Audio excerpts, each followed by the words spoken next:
Made a mistake in your ASIC lodgement? Don't worry, here's how to fix it quickly and avoid penalties. Step 1. Identify the mistake and act fast. ASIC requires corrections as soon as possible to keep your records accurate. Common mistakes include incorrect company details, errors in annual statements or financial reports, mistakes in share structure filings. Step 2. Find the right form to correct your mistake. Select Form 484, Form 492, or Form 2205 as needed. Step 3.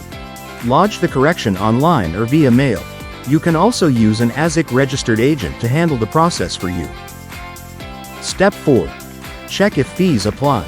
ASIC may charge a late lodgement penalty, so act fast to avoid extra costs. Step 5. Keep a record of your corrections and notify stakeholders if needed. Always double-check future filings to avoid mistakes. Need help fixing ASIC mistakes? Our expert secretarial services ensure accurate, hassle-free lodgements. Visit companychanges.com.au and let's get your ASIC filings right the first time.